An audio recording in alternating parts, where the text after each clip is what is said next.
Мен азыр Баткен областына караштуу Кадамжай районунун мына ошол Үчкоргон айыл өкмөтүндө турам. Ошол айыл өкмөткө тиешелүү болгон борбордук стадион. Ал эми мына ошол менин артымда чогулган ушул жарандар бул жердеги стадиондо атайын бир спорттук иш-чараны көрүү үчүн эмес, ушул стадионго тиешелүү болгон жер тилке четинен кертилип сатып жаткандыгы тууралуу арыз муңдарын айтып ушул жерге чогулушкан. Буга чейин дагы бир топ бийлик өкүлдөрүнө кайрылып, тыянак чыкпаганын айтып келишет. Ал эми жергиликтүү тургундар мына ушул жерлерди сатууда түздөн-түз айыл өкмөттү күнөөлөшүүдө. Ал эми биз бул тууралуу алдыда иликтеп сиздерге айтып беребиз.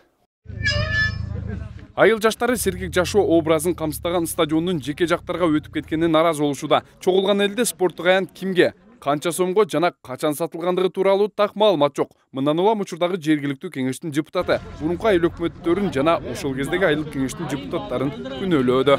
Бул документтерге келсек, документтерде 2012 жыл, адашпасам 2012-2013 жылдары чыгат да документчи. Ал кезде мен студент элем. Да. Биздин сазывда бул маселе жок эле негизи. Буну биз караган жокпуз.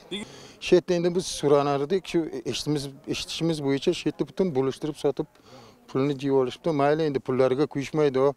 Боздан алышады участкаларына. Эч нерсе болбойт. Шетте энди социалдык объектлерге саладыган жай жок. Битен бош жай жок. 1 квадрат бош жой жок. Эл мүдөөсү 3 гектар жер тилкенин баары айылдыктардын эсебине калуусун талап кылышууда. Деген менен 3 гектар жердин ичинде айыл өкмөткө караштуу 60 соттуктан ашык жер участогу бар экен. Ал жер айыл өкмөттүн карамагында болоорун жергиликтүү бийликтин өкүлдөрү айтып жатышат. Стадион боюнча стадион социалдык объект 2 гектар жер турат. Мындан сырткары дагы калган жер бар экен. 64 соттук прокуратураны сунушу менен 64 соттук жер тилкесин айыл өкмөтүнүн балансыга алынды.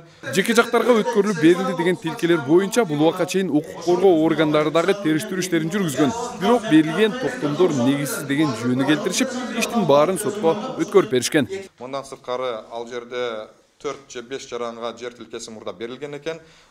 Бул боюнча прокуратура Баткен райондук административдик сотко, межрайондук административдик сотко арыз келтирилген. Бүгүнкү күндө соттук териштирүүлөр жүрүп жатат. Элеттиктердин наразычылыгы бир эле жер тилкеси менен чечилип калган жок. Алар айыл өкмөттүн кызматкерлеринин тейлөө сапаты элдин купулуна толбогонун ачык эле айтып чыгышты. Өз маселелерин чечүү үчүн кайрылгандар айыл өкмөт башчысынын жумуш ордунда жок болгонун айтып даттанышууда. Биз барган учурда да жергиликтүү бийлик башчыны таба алган жокпуз. Айыл өкмөттүн жооптуу катчысы жетекчи кызматтык сапарда экенин билдирди. O'sha kontoraga borsangiz, biri o'lgan joyga ketgan, biri abitga ketgan, biri Qadamjoyga ketgan deb shiltovlar менен kunuz o'sha yerda o'tadi. Айыл өкмөтүбүз бүгүнкү күндө кызмат сапары менен Бишкек шаарына кетиптир. Баягы Буйрук бар? Буйрук болуш керек. Жок, буйрук болуш керек эмес. Сиз так айта аласызбы, барбы жокпу? Буйрук бар. Көрсөтүп бере аласызбы? Көрсөтүп бере алам. Мен мурда күнү бияка иш сапары менен келгенмин таза суу боюнча. Ушу бизде 12 айыл бар. Шунун Калтак айылдын таза сууну чечүү боюнча 2 айылдык кеңеш депутат менен иш сапарга келсек, кече ошол бир эки телевидениялар барышып туруп, ошол жерде мурдаттан ушул элдердин ичинде тиги Тыныч бар Артыков деген, анан тиги сүйлөгөн ошол калача дыйкан чарбаны жакында ушул сентябрь айында жетекчи болгон айыл кеңеш депутатыбыз Мадаминов Хамит деген.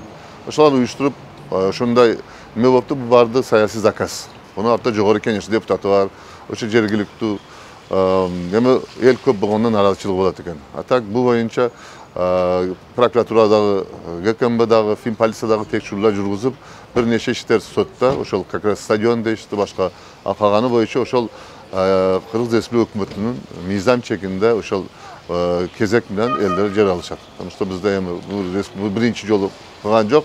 Мен бияк келсем шундан пайдаланышып кече элдерди уюштуруп ошондой иштер жүргүзүшүптүр. Ошентип Үчкоргон айыл өкмөтүндөгү элдин тынчын алган айылдын стадионуна тиешелүү делген тилкенин ак карасына сот чечим чыгарат. Жергиликтүү бийлик адамдары бүгүнкү элдин наразычылыгын атайын кимдир бирөөлөрдүн кызыкчылыгы бар деген пикирде. Маалымат үчүн айта кетсек, айыл өкмөт боюнча калктын саны 39 миңге чукул болгон болсо, анын ичинен жер алуучу муктаждардын саны 3 миңден ашат. Таткашабдан Элдар Өмүрбек уулу, Ур Ньюс.